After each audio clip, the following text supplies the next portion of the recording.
Okay, welcome everybody to the Azure and AI Show. And today with me is Joseph. And Joseph's going to do some stuff there in Teams for us. And Dan is with us here, and he's going to do some stuff about the AI Fest. And what was our other topic again, Dan? The Student Ambassadors Program. Okay, student ambassadors. And myself, Frank Falvey, here in Cork. I will maybe do some stuff with Copilot around some of the topics of AI agents. So, Joseph, can you share your screen with us? And Okay, cool. I can do that quickly. cheers. Share my screen.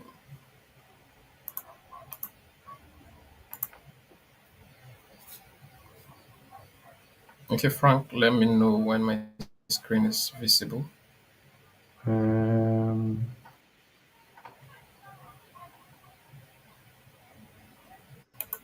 no, it's just your other profile is showing, not your screen.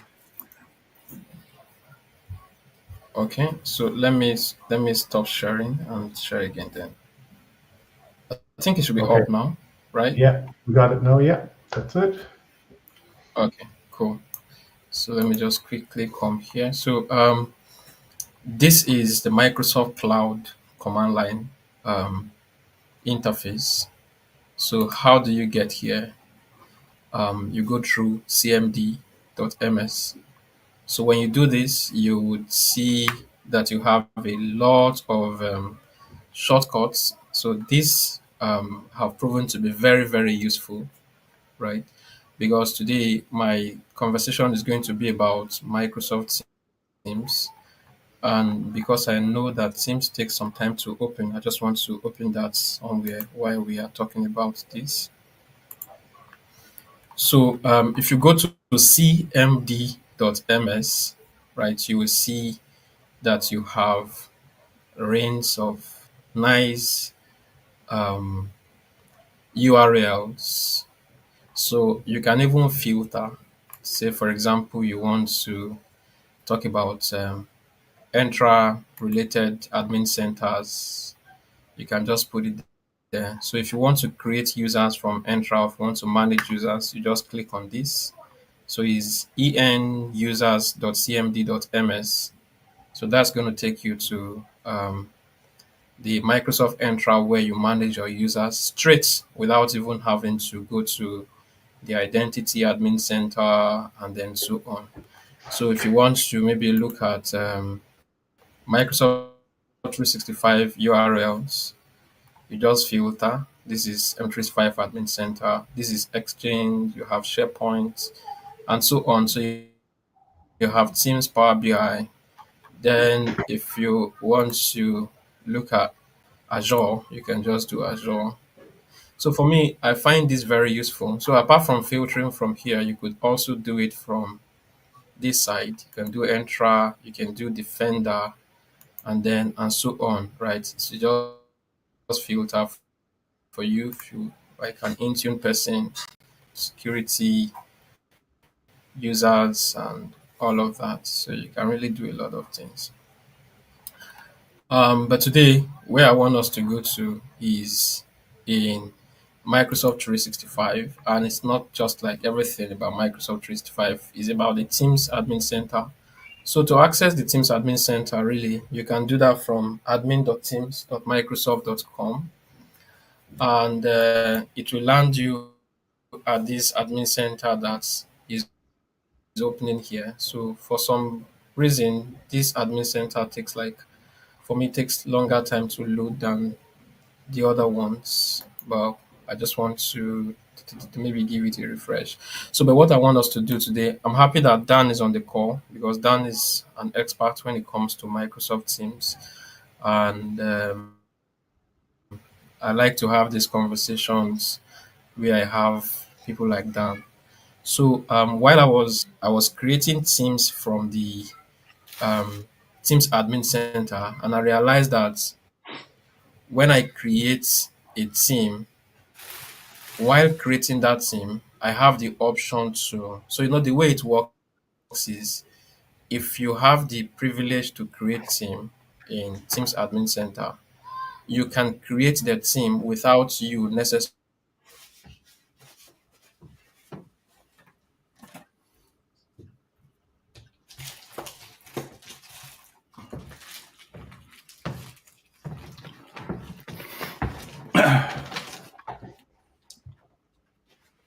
I think I lost audio on my end.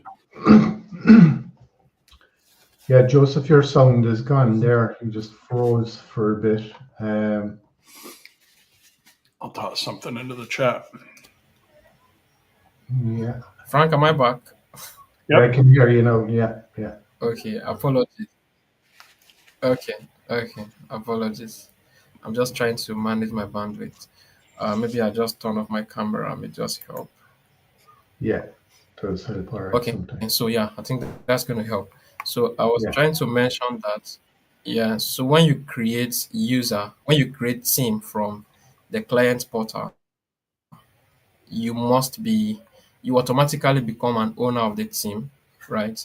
But if you are creating, so there is a script that an admin can run, and only certain number of or certain people in a specific security group will be the only ones to be able to create M365 group. And when you do that, the only option available to create team in a tenant is to do that from the Teams admin center. So if you are creating a team from the Teams admin center, you can choose not to be a member of the team as an administrator. So, but if you do that by coming to Teams and then you come to manage team, right, from the Teams admin center, when you add the team, one thing that is certain is that you cannot create the team without an admin, right? You have to create the team, and then let's say I'm calling this Azure and AI Show. All right. I can give a description, it's optional. So if you look at it, it's making me the automatic owner of the team. So one thing I want us to look out for on this is that if I want to remove you can see the apply down here, right? If I don't want to be a member of this team, I have to remove myself. And then this is what I want us to look at. Dan, please, I want you to pay attention to this because I need your expert advice on this. Now, I would need to add someone, and what it is saying here is add an owner to the team, right? So if I come here and let's say I want to add this guy as a team owner, okay, I think I can look for Paul. That is easier for me to look for. So I'm adding this guy as the owner of the team. And of course, the privacy of the team is private. And you know that I can convert a private team to a public team. I can convert a public team to a private team, but I cannot for those that are writing MS 700, you cannot convert a private channel to a standard channel. Neither can you convert a standard channel to a private channel or a shared channel, as the case may be. So these are kind of the confusing questions that you may have in your MS 700. So I'm making it a private channel, a private team, right? So if you look at this, I search for team owner and I'm making it Paul, right? So if I click on and the name of the team so that I don't look for it so far, I want to copy it. I click on apply. So I want that team to be created in a bit. Okay, so that team is created. I want you to really look out for this that I've been able to see. So Azure and AI Show is the name of the team. If I click on the team right now, you would see that instead of Paul being an owner, since I added him as an owner, he's going to put up the members rule, which is against what I made him when I was creating the team. And because of that, I can remove Paul from here. So that means this team is existing and it does not have an owner, neither does it have a member, right? Now, if I'm coming here to add a member, let's say I'm bringing up, I don't really know people I have on this tenant. Let's say I'm bringing up this guy. Maybe I have this guy here. Let me see. Yeah. I'm adding this guy as a member, right? Let's say I'm also trying to add this guy as another member. Yeah, I'm applying that as member. Okay, so it's cool. I've been able to add him. So if I'm going to add another person from here directly, and I'm making that person um, an owner of the team, who do I have here? Maybe Solomon. I think I have Solomon here. Let me see. Yeah, I have Solomon here. So I'm applying this. So this guy becomes the owner of the team. Now the point is that because this guy is an owner of the team, I intentionally added as an owner of the team. If I want to remove the guy, it will yell at me. Solomon is the only owner of the team.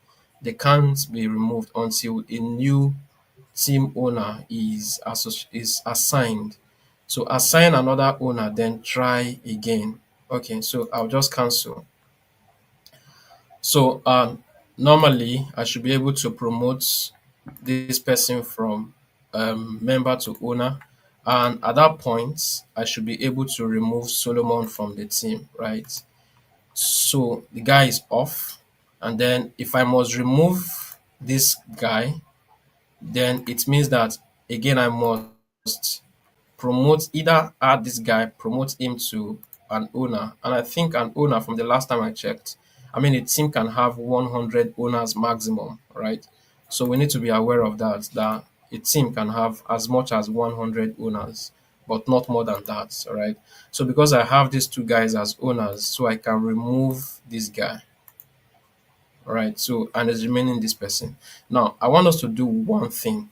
Let me come back to manage team. I want to create the team, right? I'll just call it Azure Show, right? Let me call this Azure Show because I really want us to see this. Now it's making me the automatic owner. If I go ahead to create this team, it is not going to pick me as an owner of the team. It will make me a member. Now what I want us to do is when it makes someone that was supposed to be an owner a member, let us try to promote the person to an owner role and see if we can remove the only owner from the team. Because at this point, I think there is a fail here. Then when I'm done, you may just make comments. So I'm bringing Paul back as an owner of this Azure show, right? And it is saying team owner. I'm making this guy an owner, right? And I'm clicking on apply. I'm expecting that, or by the design, or what I would expect is this guy should be an owner of the team, and then but unfortunately I'm going to see him only as a member of that team. So the next point I want to look at is, now if I click on this, unfortunately this guy is not an owner. Now let me deliberately make him, that's like a second attempt, right, to now make him an owner. It is at that point I want to try to remove the guy, and then I get this message. So I think where I've observed it is that I can't make the guy from there. I can't make someone an owner on the inception of the group, of the team, unless I have to come here to manually promote the person to an owner. So just one more thing I want to show before I pass the mic over to Frank and Dan is here. If I come to teams, manage teams rather, if I come to manage team and I see that I have um, s- five different channels here, right? If I come here and I select this team and I come to edit the team here, I can really I can really convert the team. Let's see if the privacy, there is need for the privacy of the team to be converted, I can convert it to become a public team, right? And then I can apply. Then it becomes a public team, right? For everybody to be able to join, right? Now, but if I come inside of the team, so because this is what confuses some people, and there is need for us to clarify this. There are three types of Teams channels. There are standard channels, there are private channels, and there are shared channels. So standard channels are channels that everyone in the team is automatically a member of. Private channels are channels within a team that you choose who should become member of those channels. And then you have shared channels where people who are not even member of the team within your organization can be invited. And if you are maintaining a B2B collab with another organization, you can even invite someone from outside of your organization directly into a team's channel without the person being a member of the entire team. And that is the concept behind shared channel. Now, if that is correct, you see how we're able to convert a private team to a public team to a private team as a need arise. You can revert it, right? But you can't do same with channels. So this should be emphasized because if you're writing exams like I mentioned, you will have this question. This is announcement channel and it's a standard channel. Let's say there is any need for me to see I want to convert the channel to become a private channel from standard channel. If I come to edit, you see that I don't have option to change the privacy. The type is standard and I cannot change it. So just to strike a balance, you can convert the privacy of a team, but the privacy of a channel within the team, you cannot convert, right? So these are points to be noted. So, but my question to the house now is, what do we call this from the this experience I have here, right? AI show quickly, AI show, and then I'm the here it picks me as the owner and I'm applying, and then the team is created, and yet I am not the owner, and I have to manually now make myself an owner of the team before I eventually become an owner of it. So this is the team here, and then here saying I'm a member. So Frank, Dan, I would like you to contribute to that. Thank you. Yeah, that's a great demo and a great find too. If that's the case, if it's even your account that should be the owner, that is a bug in the admin center. I thought you meant where you have a team that somehow becomes orphaned, and I don't know if that's considered really a bug more than just like an administrative change that needs to be made. But this does seem like it's more of a bug than than just like how it behaves. Um, there is PowerShell to create teams, and typically the PowerShell, when you run it as an admin, the admin becomes the owner as well. So the other interesting thing would be to see if it's hey Scott, there you go, Frank. You've got Scott's attention. Yeah, very good.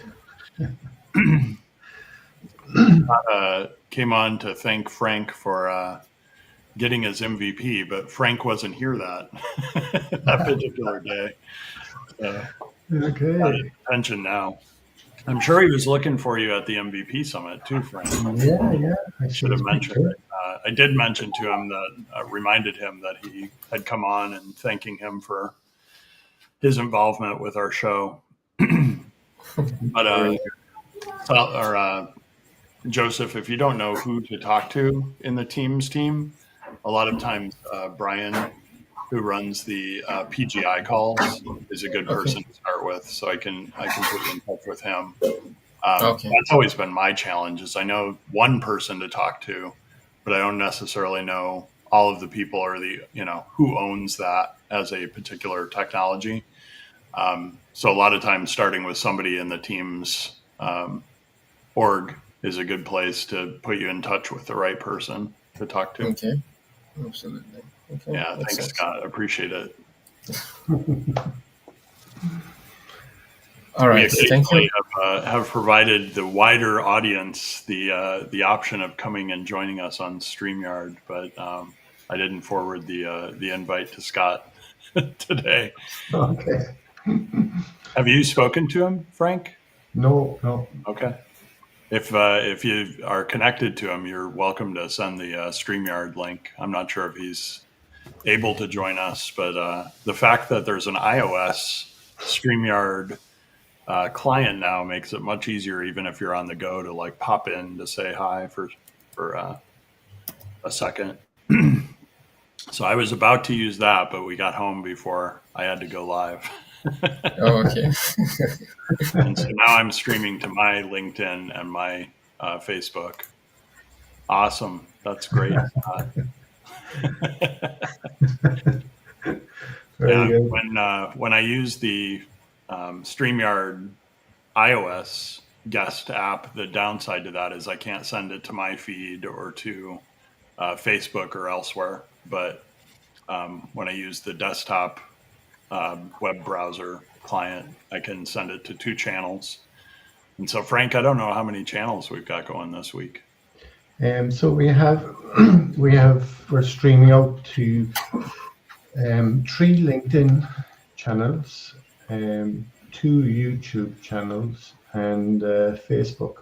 That's awesome. We're streaming out to 6 different platforms. That's awesome. Yeah. Yeah. So I'll just probably put that up on the banner just to this week. I'll pop over to my LinkedIn and 2. Yeah. send that to Scott. So there we go. 3 LinkedIn channels, 2 YouTubes, and Facebook.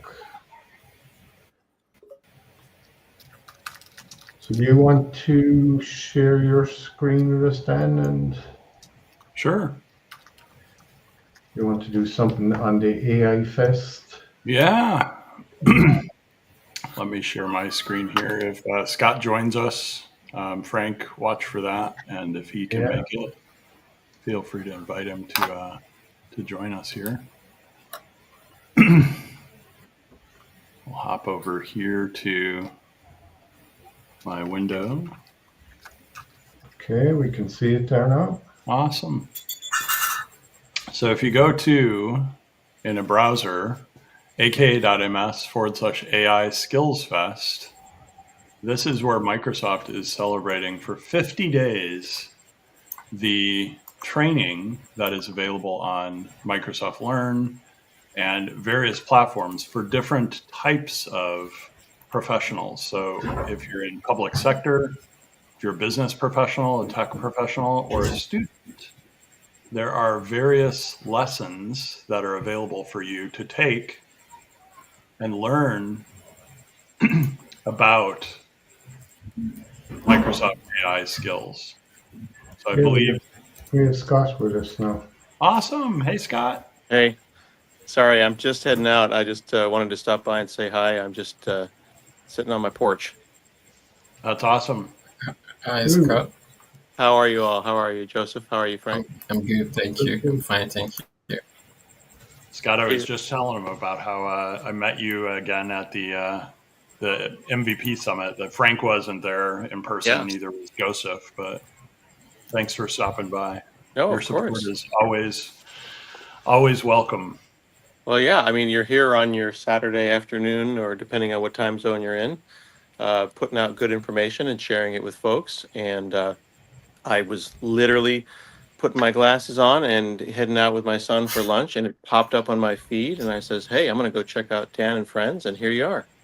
That's awesome. That's awesome. So Yeah, good job, is from Frank. Cork, You're putting Ireland. out, yeah, I see that there's 3 LinkedIn channels, 2 YouTube. So thank you for your work and your effort. That's very, very clever and very industrious to have it going to so many places. Yeah, we had it one week there. We had it going out through 12 different platforms, 6 LinkedIns, 4 YouTubes, Twitter, Facebook. Well, I feel like I've interrupted I feel like I've stepped in on a Oh, no. dinner party I wasn't invited to. No. We appreciate you. I love the story you tell about the Scott and Mark show and the Mark and Scott show. Yeah. We go back and forth. We registered both domains That's awesome. because we don't know whose ego is bigger. So we got to figure That's out. how I feel when we do this, because Frank came up with the Azure and AI show, but he just hit 15,000 followers. On LinkedIn. Congratulations. That's exciting. Yeah. And it always surprises me with, 15,000, you'd think that since we work together a lot, that we'd have, hundreds or thousands of people in common. But it always surprises me how little overlap that I have out of 15,000 people. I would guess, 2,000, 3,000 people are probably the same, Microsoft or other MVPs. Yeah. But typically it's lucky if I've got 300 or 400 people in common. Now, people don't realize how big the earth is, and there's a huge audience out there just waiting for you. And we feel like there's the couple of degrees of separation, but people have huge audiences on their own. So the fact that you've joined forces and then now you've got Joseph hanging out with you just means you're going to get a bigger crowd. Exactly. Yeah. And sometimes we have Seena Khan, who's in Bahrain. So same kind of thing. Like, the globe is a very large place. It's brought together here virtually, honestly. Yeah, absolutely. Too. Yeah. And I'm looking here, Dan, at your credibility bookshelf behind you. Joseph, that's when you have something cool behind you, it builds credibility. And most people put books behind them to show that they are readers. We see that Dan is not trying to send that message to us here. What message are you sending me with your credibility behind you there, sir? Do you know what show this is the set from? I can't tell because you've got the skills thing up there. You're sharing your screen. So okay. I'm zooming in on you, sir. Yeah. So this is a is that from the IT crowd? IT crowd? The IT crowd, yes. There it is. Okay. The number one guess is that your basement? And no. When my basement. when I had more hair, you'd be surprised. But I used to get recognized on the street as Chris O'Dowd, and I had longer, curlier hair, and people would say that I looked like him because I guess it's beady eyes, and we're both Scottish. But that looked familiar to me, sir. So you've built your credibility already has been increased. There you go. This is my favorite virtual background if I get to pick one. And I don't have this on my phone typically. So if I'm not at my computer, I don't have the IT crowd background loaded on my phone, but I need to do that. Nice. Mine is simply the park next to my house. So it's just a field of nothing and a kid's playground.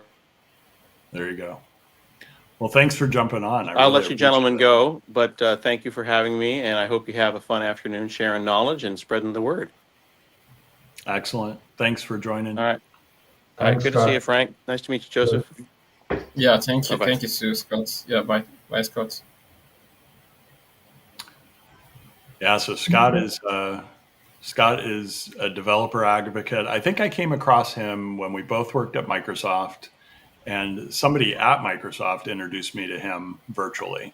They said, "Hey, Dan, have you seen Scott Hanselman's Windows, probably 8 at the time, Windows 7 or Windows 8 demos and content?" And I said, "No, who's that?" And they introduced me to either a YouTube channel or somewhere where Scott maybe internally was sharing really great demos. And this goes back years and years, and had never met him. And then a manager that I had on a project, Jeff Rubing from Chicago, who has joined me on TikTok a couple times. Jeff asked, "Have you ever met Scott Hanselman?" And I said, I know of him. I don't know if he knows of me, but I certainly, may see him at like a Microsoft event. And Jeff said, "Well, tell him, I said, hi, we know each other. We worked on some projects together." Jeff is notable in my network because Jeff is one of the patent holders on the Microsoft snipping tool, which I can't tell you how many times a day I use the Microsoft snipping tool. It comes up even when I'm not on Windows. I often find like, hey, what's the screen keyboard shortcut for screen scrapes or screen snips? And Microsoft patented that back in, I want to say 2003. And Jeff was one of the patent holders on the snipping tool. So Jeff asked me if I ever met Scott to make sure, I passed along our mutual connection. And that's either MVP Summit or Microsoft Ignite out in Seattle. I think I was at Ignite. I think I was at one of the Seattle Ignites. I ran into Scott. I had an opportunity to get a picture with him and tell him of this mutual connection in Chicago. So the AI Skills Fest is going on for probably another 45 days or so. It kicked off on April 8th with a 24-hour Guinness Book of World Record attempt. Many of us in the Microsoft community have either hosted events around that, gone and spread the word about it. There is a TikTok Microsoft Learn channel that they're trying to get up to 1,000 people, followers, so they can go live on. So if you're on TikTok, feel free to follow tiktok.com/Microsoft Learn. And they've got a few videos up there, and I believe I need the @ symbol before I do the name of the channel, Microsoft Learn. There we go. They are up to, log into TikTok to see this, so I have to log in, but I believe they're up to maybe 300 or 400 followers at this point. And Microsoft Learn has probably about 8 videos so far. So I've been spreading the word about that. And then, Frank, the other thing that I mentioned, besides the AI Skills Fest, is Microsoft does have a student ambassadors program besides the MVP program. And I know, Frank, one of the things that we did when we were in Ireland, in Dublin, touring LinkedIn, was we invited all of the student ambassadors from Ireland to that event. What did we end up with? Did we have 3 with us? We did, yeah. Yeah, I think we had 3 or 4, and we had somebody that became a Microsoft intern in software development. So if we look at Ireland specifically for student ambassadors, we had Brian and we had Doisen Sola join us, and we reached out to the other folks that are listed here. At one point, there were several other student ambassadors. So I think through graduation or through potentially not renewing, either because they're out of school or they just had other things on their plates. This list is subject to change. And also subject to change is their role within the student ambassador program. So when I started reaching out to student ambassadors in Ireland, it was primarily because we were planning a tour of the LinkedIn offices. And if you've ever been to the Microsoft offices, you really just need to know somebody who works for Microsoft. Unfortunately, even though LinkedIn is owned by Microsoft, you need to know somebody that works at LinkedIn to tour a LinkedIn office. You can't just reach out to somebody you know at Microsoft and have them schedule or meet you at a LinkedIn office. It's separate security, it's separate processes, procedures.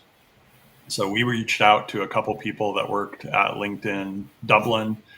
We got Jack to agree to help us with organizing a tour. And we brought Brian, another one of his colleagues at the same university. And we also had, I want to say it's B.H. I know I've got him as a friend on LinkedIn. Boomant, I want to say. Let me see if I can find him here real quick.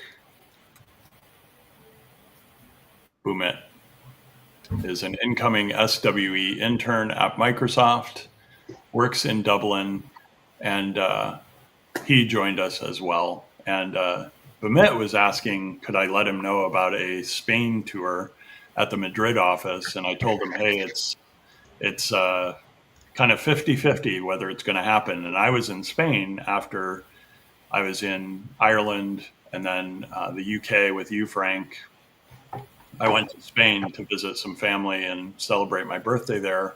So I told them I'm already going to be there. If I tour LinkedIn, that's great. If I don't, it's not the last time I'll be in Spain or in Ireland.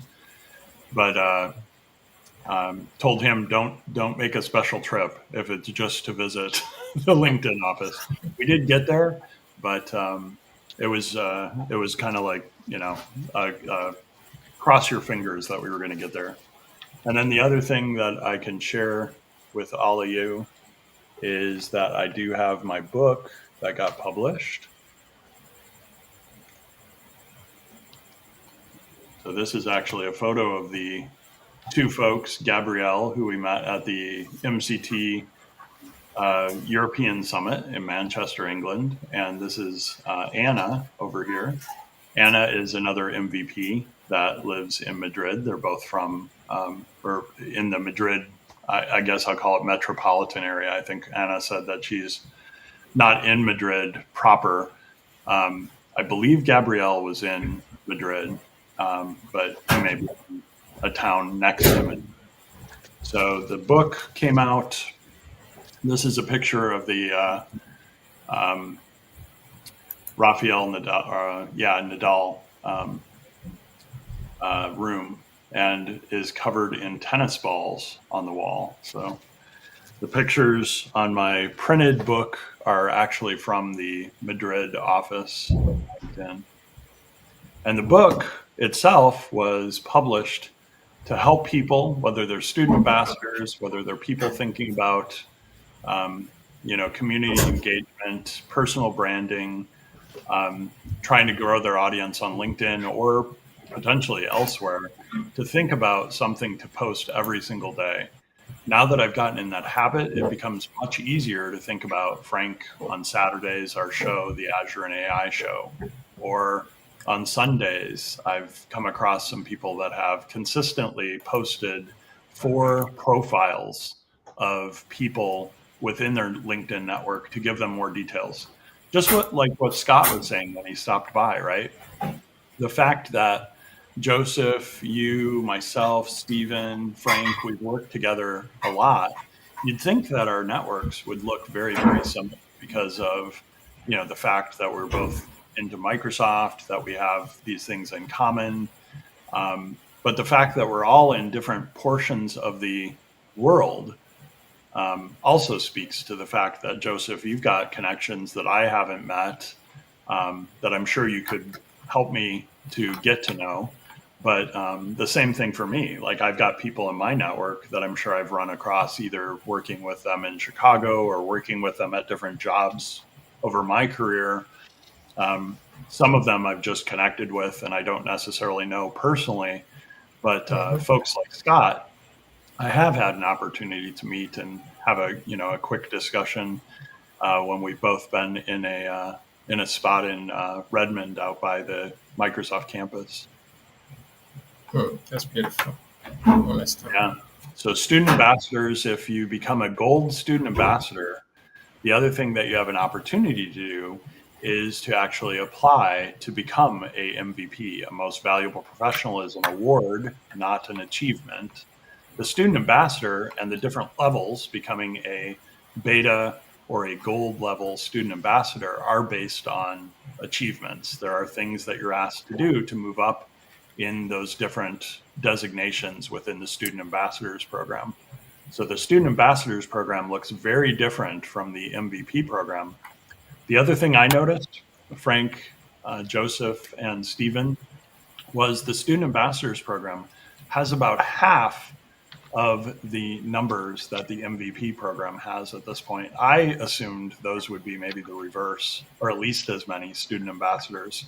So I was surprised to find that the student ambassador numbers are around 2,000, where the MVP program is approaching right around 4,000. So, Dan, is this strictly for students in colleges, or even those who are out of school already? Yeah, great question. So you do, when you apply to become a student ambassador, the application is available when you go to studentambassadors.com.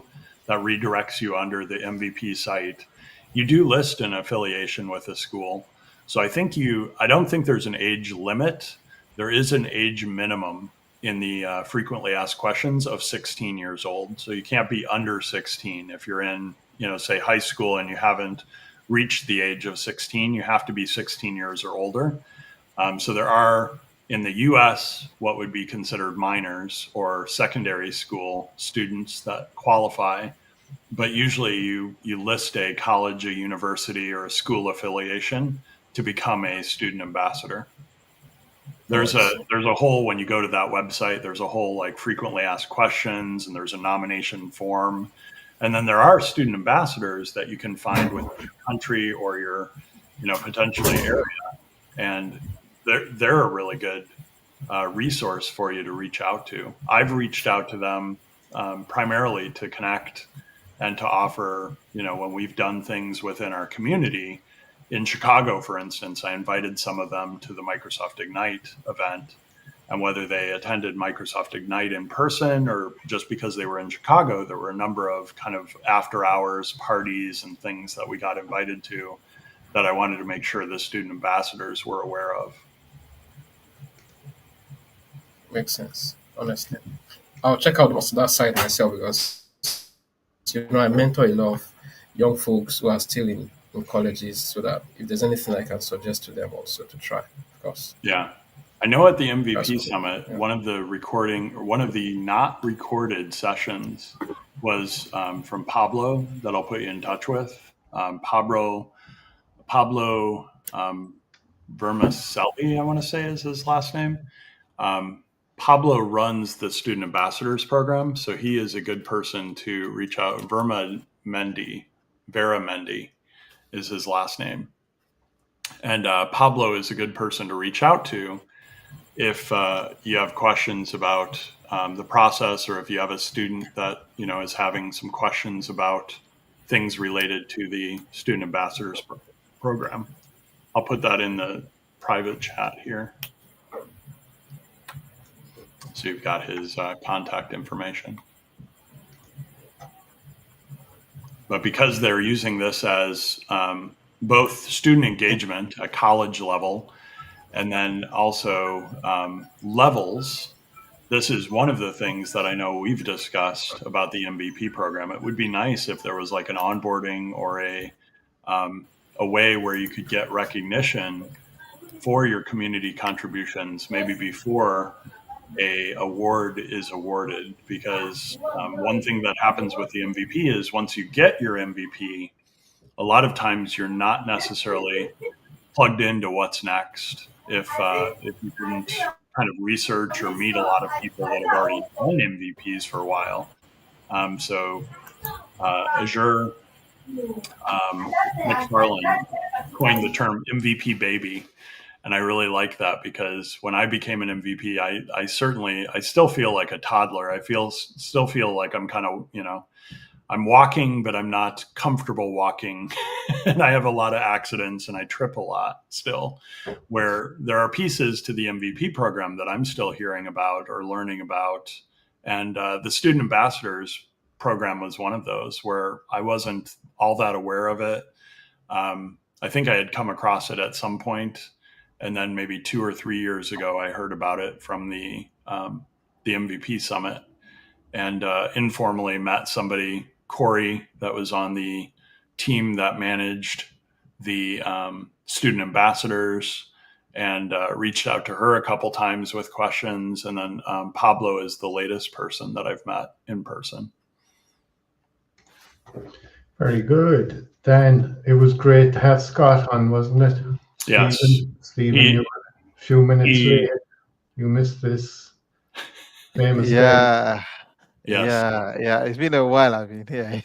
Yeah. Always been busy these weekends now. No. So Dan, I don't know, can you see this? Yes. Using Copilot AI, Microsoft 365 Copilot AI. Cool. All right, I'll actually share my screen.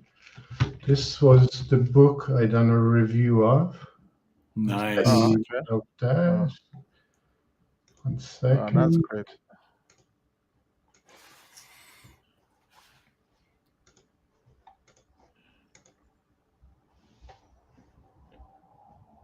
We can see your screen. Can you see Perfect. that? Yeah. So it's a book by Keith Powell, and it's Understanding Copilot Prompts and the functionality and security within the. So it kind of goes through everything from what is artificial intelligence and the Microsoft 365 Copilot, getting started with Copilot, writing preferred prompts, overview of the whole Microsoft 365 Copilot thing.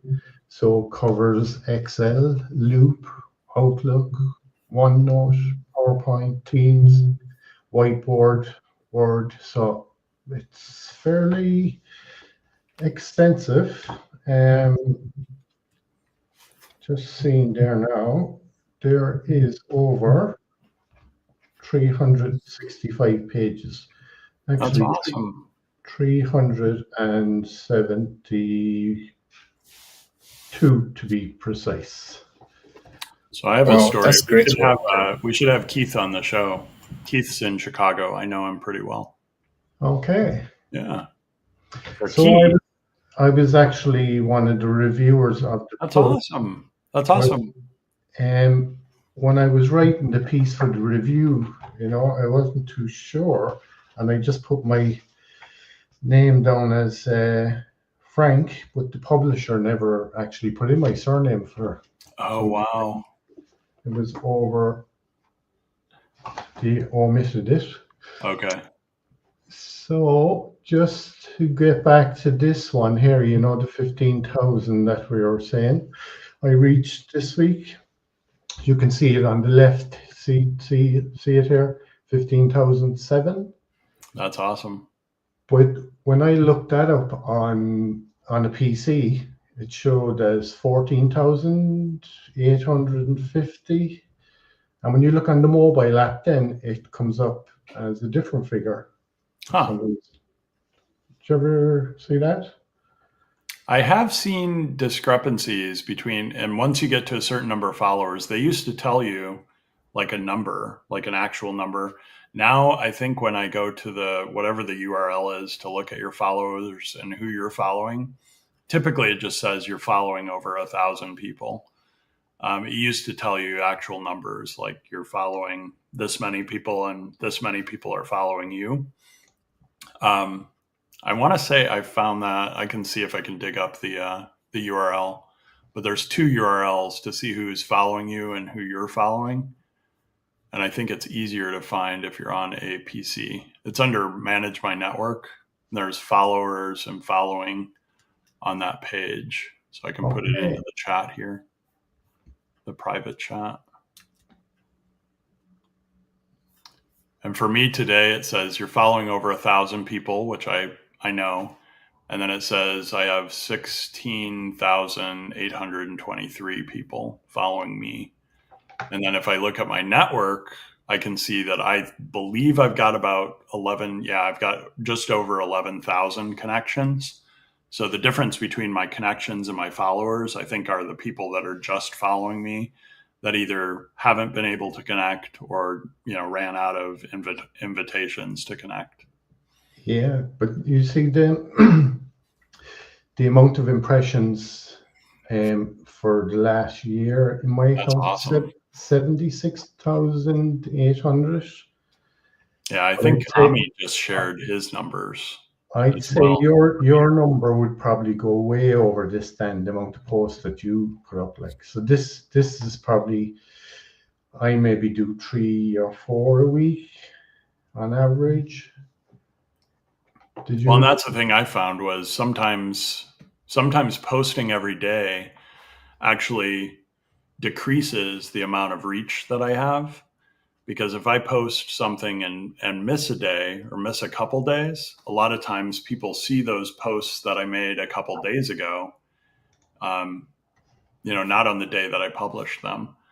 So in some ways, publishing frequently or more frequently is a good thing because it gets you more eyeballs. But sometimes it seems like if I take a break, like for International Women's Day in March, somebody from Madrid, Spain suggested, hey, let's be silent and just support through comments or through reposts women's voices for that day. So I didn't post myself, but I reposted and I commented on a bunch of stuff. And it actually helped the reach of the posts that I did prior to International Women's Day by not posting anything for a day. So it all becomes, kind of trial and error, experimenting with things. Frank, congrats. That's awesome. 15,000 is a huge number. Yeah. Yeah, that's massive. Yeah. Yeah. Congratulations. Very good. The thing on the AI Fest, Dan, that you were talking about earlier, Yeah. I actually done two particular topics, one on Microsoft Learn and one on OpenEDX. Okay. But I finished the two of them, but where does the badge come from? The badge, that's a great question. When I went to aka.ms/AI Skills Fest and registered, the badge just showed up magically on that page. And then I got an email to the same email that I registered to say, congratulations, you were part of the April 8th, 24-hour Guinness Book of World Record attempt. So the world record attempt was only on April 8th. You had to do something on April 8th. The rest of the AI Skills Fest happens for 50 days till May 28th.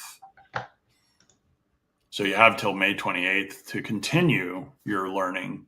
But the badge, if the badge is for a particular course, I'm assuming it should come from that platform. Like one of the links that I found on AI Skills Fest was actually to a LinkedIn learning path that was like 3.5 hours long. If I complete that entire 3.5 hours of training, which I didn't do on the 8th, I will get a badge from LinkedIn saying you've taken this course. And then I can decide whether to display that or share that or whatever. So if you took one on, you said OpenEdX? Yeah. Yeah, I think I got my badge from when you go to achievement. So after where you have challenge, you have orders. So I got the Microsoft AI Skills Festival participation badge. Yeah. Yeah. Inside in achievements in Microsoft. Yeah. So when you go to achievement, on your Microsoft dashboard. So when you go to achievement and then click on order, right beside challenges. Okay, I'll just check. Yeah, so that was why I saw mine. So mine just like for the festival participation. So it wasn't like for a particular class or so.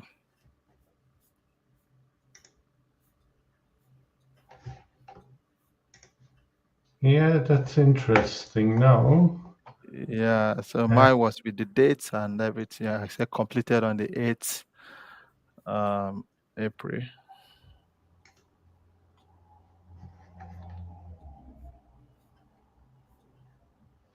So I just share my screen there again with you. Sure.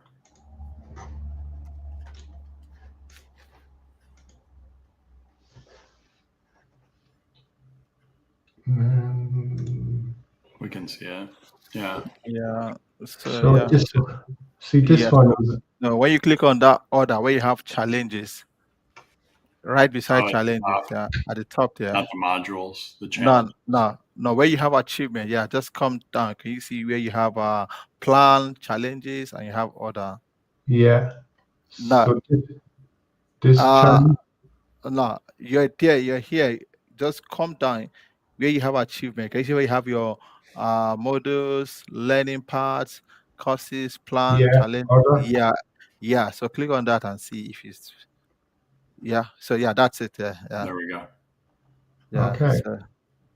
So you can just click on that share and then maybe share. So what I did was to take the print download, take share, a screenshot and then download as an image. Yep.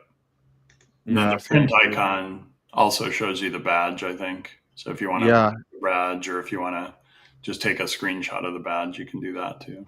yeah, Okay. just take a screenshot. Yeah, because that's what I did. I took a screenshot of the badge. Yeah. If I just go to The print So click icon, on that. Yeah, there. Yeah, yeah. So that's it. Yeah, then you can take a screenshot of that. yeah. So or that gives no, you that no, the badge Dan, that you. this is the picture of us in LinkedIn. That's the one I was looking for. Yeah, yeah. Is I that was- Joseph? I know Yeah. we took a picture outside the LinkedIn sign. But Joseph, I thought you idea. I thought But that Joseph standing. that's not me. I just standing like Joseph. That's not me still. Maybe one day I'll be there. That's a big office. Out of all the offices I visited, Dublin was the biggest. But it's also their European like hub for everything that happens in Europe. So Jack was telling us that a lot of his customers fly into Dublin. Sometimes he goes and visits the customer where they are, but a lot of times they come to Dublin to meet with him. So there we go, Dan, your snippet too. Yeah. Yeah. Or Jeff's snippet tool, right? Yeah. Jeff Rubing. So who's the brain behind Snipping to say it again? Jeff Rubring. I can put his contact info Okay. in the I think chat. you're saying that before my connection. Yeah, he's a great technologist, and just really, it's Rubing, like Bing, and then an H at the end of his name. I'll probably give him a follow on LinkedIn. Yeah, he's awesome. He puts out lots of great content, and just a great connection to have. So I'll put a link to his LinkedIn profile too here. Okay. Cool. Okay. Cool. Give him a follow. He's a top voice now too. He's got almost 22,000 followers. Okay, cool. That's great. You actually know Keith Powell, then, do you? Yeah, Keith and I worked together quite a bit in Chicago. Keith, the first time I saw Keith, I thought Bill Gates walked by me. Keith, I don't think wears glasses as often as he used to, but when he wore glasses, if you weren't like focused directly on him, he looked like Bill Gates walking around the office. And I thought it was just me, maybe, like I mistook him, but I've talked to a lot of people that have met him in person and thought they were talking to Bill Gates. Super, super nice guy. But I will tell Keith that we ran into each other in person in Cork. Okay, cool. So look, we're just up on the hour. I'll just end the live show, and we'll definitely mark this one as being high impact, because Yes. we had Scott joining us. Yes. Well, and just the amount of people that you've had on, Frank. I mean, I think every week has an impact. It's just a matter of, where in the world we're broadcasting from. We've had Ami from Israel. We've had Seena from Bahrain. We've got folks from Canada that have joined us. Lorraine Lawrence, I think, might be in Canada, if I'm not mistaken. I'm trying to recall where she's from. So we have loads of comments in the chat below the show this week from Scott. So that's awesome. Yeah. Lorraine's in the United States too, but I know we've had a couple of folks from Canada on the show, and it's just Australia has been represented. It's really cool to see how many different places we have had people join us from. India, Prathap. Exactly, yeah. Yeah. We had somebody from Mozambique. Yeah. I've lost count of the countries. I think even if you looked at countries, Frank, that you have impacted with guests, that would be a pretty high impact number. Yeah, definitely. Yeah. So listen, thanks everybody for joining us this week. Next week, Joseph is going to be hosting for us, and hopefully Dan will be here. I'm just traveling to see some family next week, so I'll be unable to have good broadband to attend. So thanks everyone for joining us. I'm back here next week with Joseph and Dan. Thank you. Nice. Bye. Bye, everyone.